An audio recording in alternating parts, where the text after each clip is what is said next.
दोस्तों, मैं आपका साथी राजेंद्र और आज उस धरने के बारे में बात करेंगे जो युवाओं के हित के लिए एसआई भर्ती रद्द को लेकर शुरू हुआ था, लेकिन बयानबाजी के चक्कर में उस धरने ने रुख ही पलट लिया है।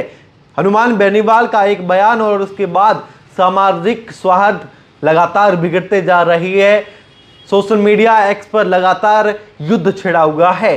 क्या बयान था वह भी सुन लीजिए। राजस्थान में कभी बड़े युद्ध नहीं लड़े, महाराजा सूरजमल और एक दो राजाओं को छोड़कर। ज्यादातर राजाओं ने मुगलों से युद्ध नहीं लड़ा। जब मुगल सेना आती थी तो 70 किलोमीटर पहले ही राजा अपनी बेटियां लेकर पहुंच जाते थे और समझौता कर लेते थे। राजस्थान का इतिहास पढ़ लो, सेटलमेंट और एडजस्टमेंट की कहानियां मिलेगी। ये कहना है आरएलपी के सुप्रीमो हनुमान बेनीवाल का। के बाद लगातार गदर मच चुका है। राजस्थान वीरों और शौर्य की भूमि, जहां इतिहास के पन्नों में रणबांकुओं की गाथाएं गूंजती है, आज एक अलग ही वजह से सुर्खियों में है। नागौर के सांसद, राष्ट्रीय लोकतांत्रिक पार्टी के फायर ब्रांड नेता हनुमान बेनीवाल ने एक ऐसा बयान दे डाला जिसने सूबे की सियासत में तूफान ला दिया। बेनीवाल के इस बयान ने न केवल राजपूत समाज को आक्रोशित किया, बल्कि सोशल मीडिया, खासकर एक्स प्लेटफॉर्म को भी एक जंग का मैदान बना दिया है। आइए इस पूरे मामले को विस्तार से समझते हैं कि कैसे एक बयान ने सामाजिक सौहार्द को चुनौती दे दी है।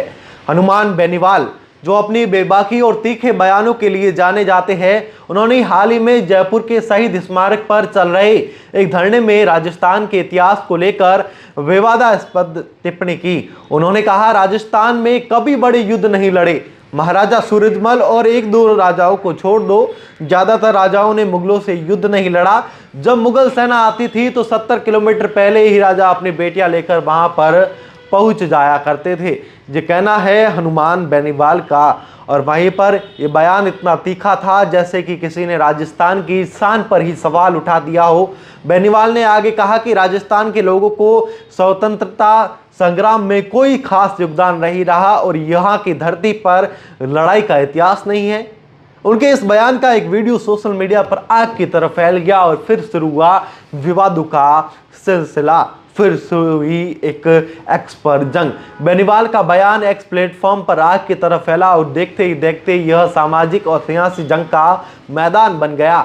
लोग दो खेमों में बट गए। एक तरफ बेनीवाल के समर्थक और उनके बयान को इतिहास की सच्चाई बता रहे हैं, तो दूसरी तरफ राजपूत समाज और उनके समर्थक इसे नीचता और देशद्रोह करार दे रहे हैं।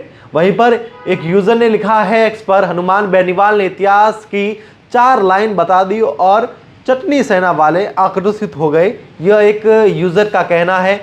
और वहीं पर दूसरे यूजर ने लिखा है कि बेनीवाल की आलोचना करते हुए कहा है कि इस कृत्य ने नीचता की सारी हदें पार कर दी है।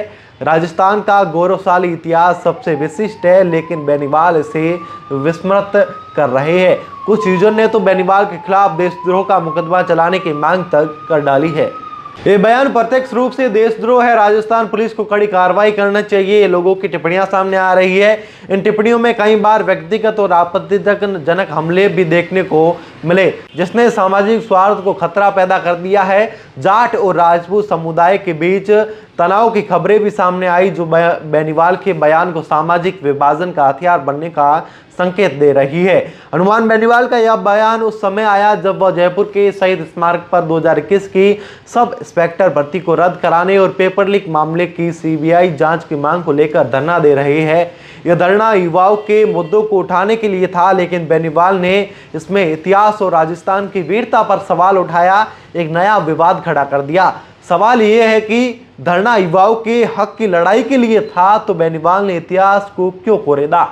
कुछ विशेषज्ञों का मानना है कि बेनीवाल, जो जाट समुदाय के बड़े नेता है, राजस्थान के जाट बेल्ट में अपनी पकड़ मजबूत करना चाहते हैं। ऐसा करके वे शायद राजपूत समाज को निशाना बनाकर जाट युवाओं को एकजुट करने की कोशिश कर रहे हैं। लेकिन ये रणनीति उल्टी पड़ गई, क्योंकि राजपूत समाज के साथ साथ अन्य समुदायों ने भी उनके बयान की निंदा शुरू कर दी है। सामाजिक स्वार्थ पर खतरा मंडरा रहा है, गैर जिम्मेदार बयानबाजी की जा रही है। हनुमान बेनीवाल का ये बयान न केवल ऐतिहासिक रूप से गलत है बल्कि सामाजिक स्वार्थ के लिए भी खतरनाक है। राजस्थान का इतिहास महाराणा प्रताप, राणा सांगा, पृथ्वीराज चौहान जैसे वीरों की गाथाओं से भरा है जिन्होंने मुगलों और अन्य आक्रांताओं के खिलाफ जमकर युद्ध लड़े। बेनीवाल का यह दावा है कि ये युद्ध नहीं लड़े गए, बेटियां दी गई, न केवल तथ्यहीन है बल्कि ये राजस्थान की गौरवशाली परंपराओं का अपमान भी करता है। राजस्थान में कभी बड़े युद्ध नहीं लड़े गए। महाराजा सूरजमल और एक दो राजाओं को छोड़कर ज्यादातर राजाओं ने मुगलों से युद्ध नहीं लड़ा। जब मुगल सेना आती थी तो 70 किलोमीटर पहले ही राजा अपनी बेटियां लेकर वहां पर पहुंच जाते थे। यह बयान लगातार है, अब ट्रोल हो रहा है। राजस्थान वीरों और शौर्य की भूमि है जहां इतिहास के पन्नों में रणबांकुओं की गाथाएं गूंजती है। अब इस पूरे मामले को लेकर आपकी क्या राय है, हमें कमेंट बॉक्स में एक बार जरूर बताइए। मैं द खटक से आपका साथी राजेंद्र, शुक्रिया।